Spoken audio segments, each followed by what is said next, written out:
નવરાત્રી મહોત્સવને લઈને Surat police commissioner Anupamsinh ગેહલોતે શહેરમાં કડક સુરક્ષા વ્યવસ્થા ગોઠવી છે। શહેરમાં મોટી સંખ્યામાં લોકો અવરજવરને ધ્યાનમાં રાખીને પોલીસ દળનો ચુસ્ત બંદોબસ્ત ગોઠવી દેવામાં આવ્યો છે। શહેરમાં નવરાત્રીને લઈને પોલીસ કમિશનરે નવરાત્રી આયોજક પાલિકા ફાયર વિભાગ સહિતના અધિકારીઓ સાથે બેઠક યોજી હતી। વધુમાં પોલીસ કમિશનરે કહ્યું કે શહેરના વિવિધ વિસ્તારોમાં વોચ ટાવર અને સીસીટીવી કેમેરા લગાવવામાં આવ્યા છે। એક કંટ્રોલ રૂમ સ્થાપિત કરવામાં આવ્યો છે જેથી કોઈ પણ સ્થળે ભીડ જમા થાય તો તાત્કાલિક પોલીસ પહોંચી શકે અને મહિલાઓની સુરક્ષા માટે ખાસ ટીમ પરંપરાગત પોશાકમાં તૈનાત રહેશે। આ ટીમ બોડી વોર્ન કેમેરા સાથે પેટ્રોલિંગ કરશે જે લાઈવ કનેક્ટેડ રહેશે અને તાત્કાલિક કાર્યવાહી શક્ય બનાવશે। ડીસીપી એસીપી પીઆઈથી લઈને કોન્સ્ટેબલ સુધીના તમામ અધિકારીઓને મતદાન પર તૈનાત રાખવામાં આવશે। ભીડને નિયંત્રણમાં રાખવા માટે ખાસ ટીમો બનાવવામાં આવી છે। વાહન ચાલકોને પૂર્ણ ગતિએ વાહન ન ચલાવવાની અપીલ કરવામાં આવી છે। અંધારાવાળા સ્થળો પર ખાસ લાઇટિંગ અને નાકાબંધીની વ્યવસ્થા કરવામાં આવી છે। નવરાત્રી આયોજકો સાથે પોલીસની બેઠક પૂર્ણ થઈ હતી। પોલીસ કમિશનર ગેહલોતે સ્પષ્ટ કર્યું છે કે જો કોઈ પ્રકારની અરાજકતા જોવા મળશે તો તાત્કાલિક કડક કાર્યવાહી કરવામાં આવશે। 22 સપ્ટેમ્બરના રોજથી આપણા નવરાત્રિનો શુભ પર્વ સ્ટાર્ટ થવા જઈ રહ્યા છે ત્યારે એના તૈયારીના ભાગરૂપે ઘણા દિવસોથી જેટલા આપણા ગરબાના આયોજકો છે એના સાથે સંકલન કરવામાં આવતા હતા। આજે એક તમામ અધિકારીઓના મીટિંગ, તમામ જો ગરબા સંચાલકોની મીટિંગ, એસએમસીના અધિકારીઓની મીટિંગ, ઇલેક્ટ્રિક ડિપાર્ટમેન્ટ, આરએનબી બધા અધિકારીઓ સાથે એક જો કમ્બાઇન્ડ સંકલન મીટિંગ રાખવામાં આવી હતી।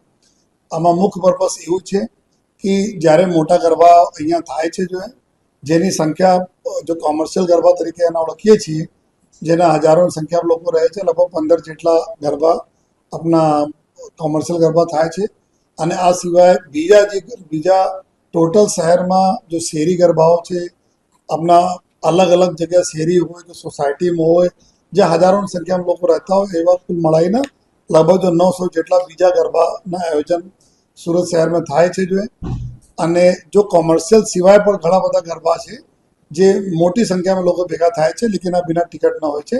આ તમામ ગરબાઓનો સમાવેશ કરીએ તો કરોડ 1000ના આસપાસ અમારા ગરબાના આયોજન સુરત શહેરમાં કરવામાં આવે છે।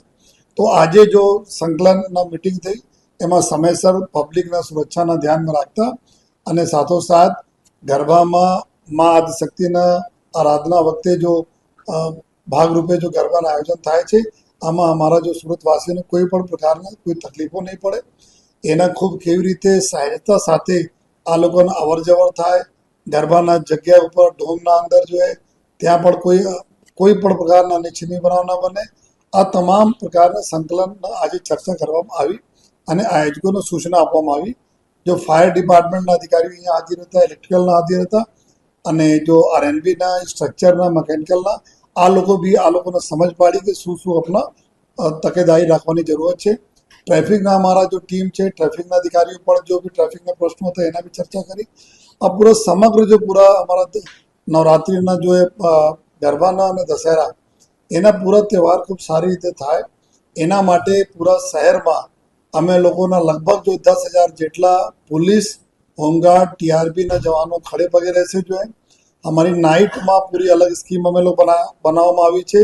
જો જેટલા બી અલગ અલગ વિસ્તારો છે જ્યારે ગરબા પતે છે લગભગ મોરલે એક સાથે ગરબાનો કાર્યક્રમ પૂરો થતા હોય છે તો હજારો લાખોની સંખ્યામાં લોકો જો રોડ મતલબ યુઝ કરે છે અને પછી ઘરે જવા માટે તો એના બી ધ્યાનમાં રાખીને અમારા નાકાબંધી પોઈન્ટ થઈ ગયા જે અમારા ચેક પોઈન્ટ રહેશે, વોચ ટાવર રહેશે એની અમે લોકો વ્યવસ્થા કરી છે અને સાથોસાથ આ સમગ્ર જો ગરબાના ઇવેન્ટ જો છે એના સીસીટીવી કેમેરા ગત વર્ષે બી સીસીટીવી કેમેરા લગાવવામાં આવેલા હતા જેના ફીડ સીધે અમારે કંટ્રોલ રૂમમાં આવતા હતા અને કંટ્રોલના સ્ટાફ દ્વારા આ ગરબાઓ ઉપર જો ધ્યાન રાખવામાં આવતા હતા। ખાસ કરીને કોઈ વધારે ભીડ ભેગી થઈ ગઈ હોય યા બીજા ત્યાં આ વ્યવસ્થા કોઈ સર્જાય નહીં, જરૂરત હોય તો અમે પોલીસના ગાઈડન્સ અહીંયા કંટ્રોલ રૂમથી મળે, સાથોસાથ આયોજકોને આપણા ગાઈડન્સ મળે એની વ્યવસ્થા બી અમે આ વખતે પણ કરવાના છીએ।